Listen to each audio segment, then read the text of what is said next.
सुप्रभात बच्चों।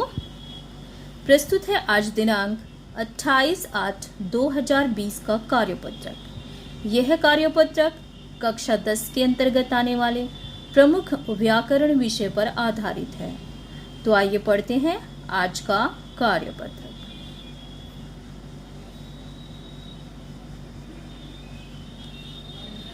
बच्चों, पिछले रचनात्मक लेखन के कार्यपत्रक में आपने औपचारिक पत्र लेखन और अनौपचारिक पत्र लेखन के अंतर को जाना था और एक औपचारिक पत्र के प्रारूप लिखने का अभ्यास किया था। आज हम इस कार्यपत्र के माध्यम से औपचारिक पत्रों को प्रकार का अध्ययन करेंगे तथा दिए गए विषय पर एक औपचारिक पत्र लिखने का अभ्यास करेंगे। औपचारिक पत्रों को 3 वर्गों में विभाजित किया जा सकता है। प्रार्थना पत्र, जिसके अंतर्गत आते हैं अवकाश, शिकायत, सुधार, आवेदन आदि के लिए लिखे जाने वाले पत्र। नंबर 2 पर आते हैं कार्यालयी पत्र, जो किसी सरकारी अधिकारी, विभाग आदि को लिखे जाने वाले पत्र होते हैं। और तीसरे होते हैं व्यावसायिक पत्र, जो दुकानदार, प्रकाशक, व्यापारी, कंपनी आदि को लिखे जाने वाले पत्र होते हैं।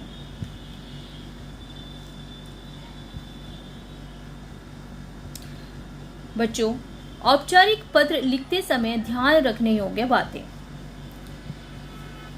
औपचारिक पत्र लिखते समय हमें कुछ बातों का विशेष रूप से ध्यान रखना चाहिए।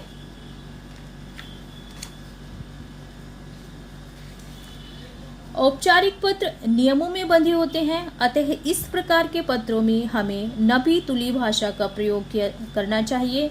इसमें अनावश्यक बातों का कोई उल्लेख नहीं होना चाहिए। पत्र का आरंभ व अंत प्रभावशाली होना चाहिए। पत्र की भाषा सरल, लेख स्पष्ट एवं सुंदर होना चाहिए। यदि आप कक्षा अथवा परीक्षा भवन से पत्र लिख रहे हैं तो अपने पते के स्थान पर कक्षा अथवा परीक्षा भवन तथा अपने नाम के स्थान पर क, ख, ग लिखना चाहिए। पत्र पृष्ठ के बाईं ओर से लिखना चाहिए और पत्र को एक पृष्ठ में ही लिखने का प्रयास करना चाहिए ताकि तारतम्यता बनी रहे। और प्रधानाचार्य को पत्र लिखते समय प्रेषक के स्थान पर अपना नाम, कक्षा व दिनांक लिखना चाहिए। अब आज का प्रश्न। अब उपरोक्त बातों का ध्यान रखते हुए निम्न कथनों को पढ़िए और उसके आधार पर दिए गए प्रश्नों के उत्तर लिखिए। प्रश्न है, आप B8 310 रोहिणी दिल्ली के निवासी हैं। आपके घर के आसपास कई दिनों से बारिश के पानी का जमाव है। आप इस समस्या को दूर करना चाहते हैं। तो आगे कुछ प्रश्न दिए गए हैं। आप इस समस्या को दूर करने के लिए किस अधिकारी को पत्र लिखेंगे? यह पत्र किस प्रकार का होगा? आप विषय में क्या लिखेंगे? आप पत्र के अंत में क्या लिखेंगे? और उपरोक्त दिए गए विषय पर संबंधित अधिकारी को एक पत्र लिखने का अभ्यास कीजिए।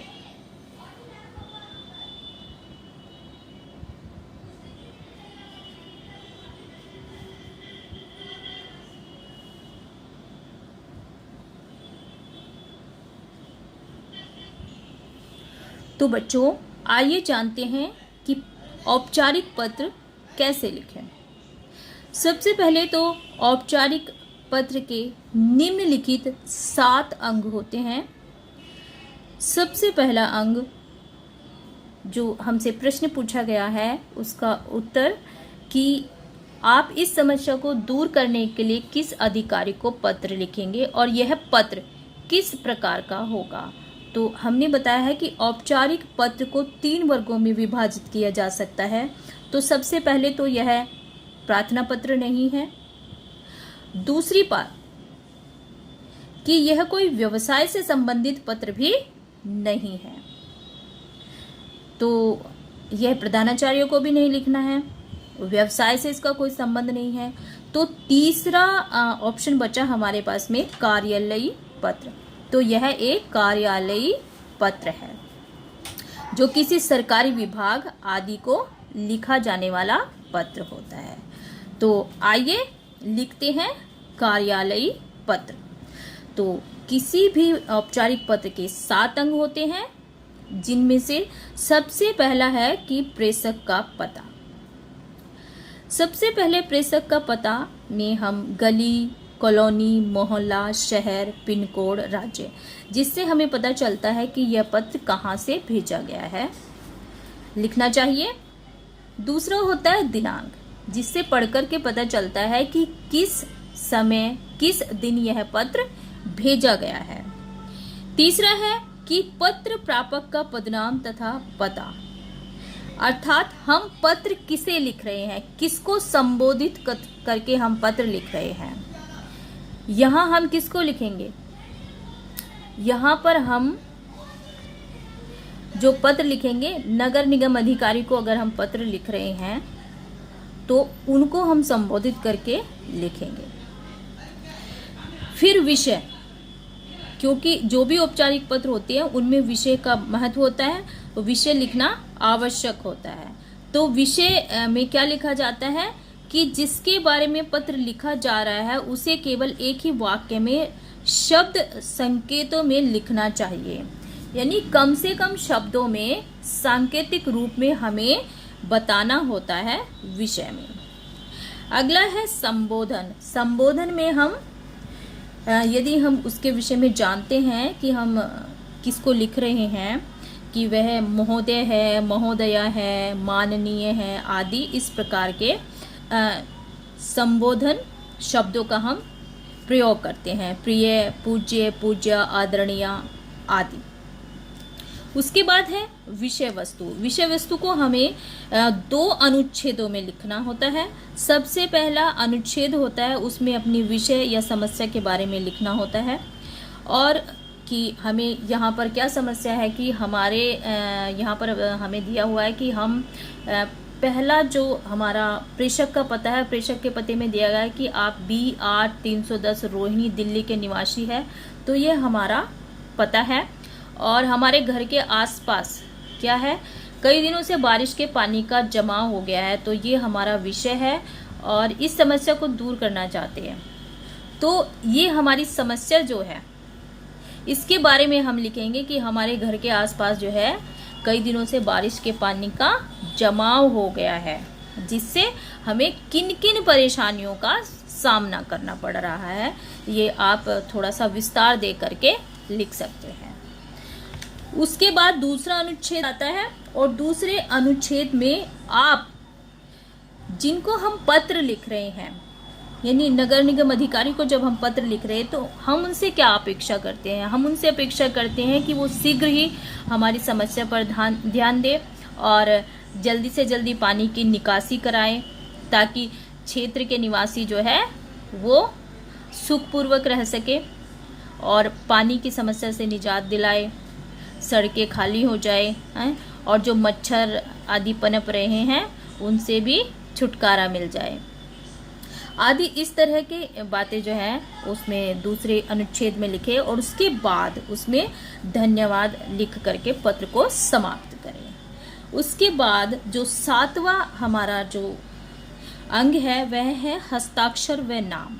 उसके बाद अपने हस्ताक्षर करें, अपना नाम लिखें, और उससे पहले भवदीय या भवदिया ज़रूर लिखें, और उसके नीचे अपने नाम और हस्ताक्षर लिख करके अपना नाम लिख दें। तो ये सभी जो है औपचारिक पत्र के नाम हैं।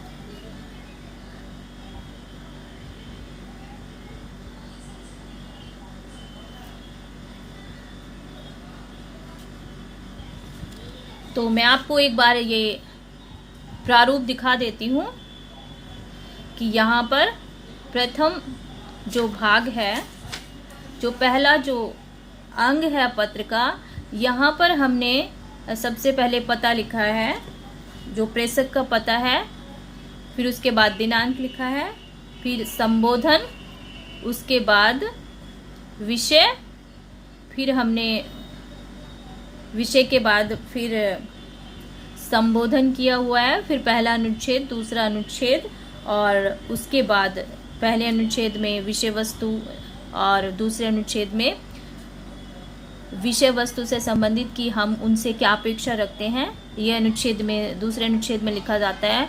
और उसके बाद जो हम पत्र की समाप्ति के लिए हम अपना नाम, अभी ये जो प्रारूप आपके सामने है ये प्रधानाचार्य को पत्र लिखने का प्रारूप है। तो यहाँ पर उनके लिए हम लिखते हैं आज्ञाकारी शिष्य, और फिर अपना नाम, कक्षा, रोल नंबर आदि। तो आशा है बच्चों कि आपको आज का कार्यपत्रक भली प्रकार समझ आ गया होगा और आप भली प्रकार आज का कार्यपत्रक कर सकते हैं। तो मैं मिलती हूँ आपको अगले कार्यपत्रक में। तब तक आप प्रसन्न रहिए, पढ़ते रहिए और अपना ख्याल रखिए।